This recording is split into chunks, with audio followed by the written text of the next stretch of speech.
In this video, I will show you how to fix the error occurred while authenticating with Rockstar Game Services.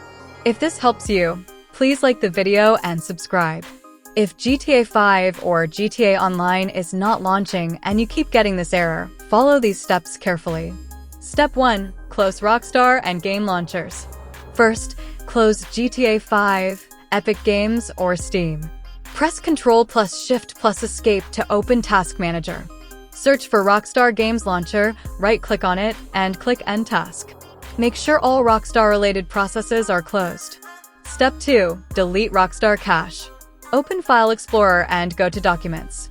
Open the Rockstar Games folder, then open Social Club. Right-click on the cache folder and delete it. Now try launching the game. Step 3. Delete Rockstar Games folder, if needed. If the issue continues, go back to Documents. Right-click on the Rockstar Games folder and delete it. Then launch GTA 5 again. Step 4. Change DNS settings. Open Settings, go to Network and Internet, then Advanced Network Settings. Open your active network adapter and click Edit.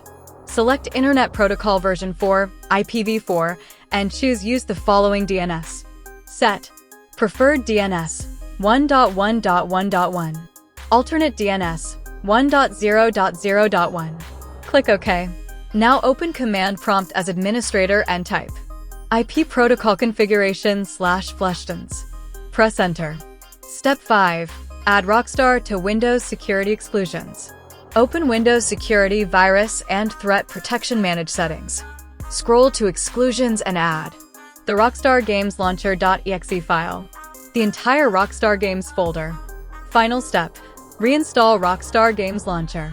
If nothing works, uninstall Rockstar Games Launcher from installed apps. Then download and reinstall it from the official Rockstar website. After this, launch GTA 5 and the issue should be fixed. Rearrange them. Staying on pace, running the race. Life is a chase, I don't want a place. I wanna be first, work till it hurts. Dehydrated thirst till I'm in a hearse. High ambitions in the right mind can take you so far. It's like you lived a few lives.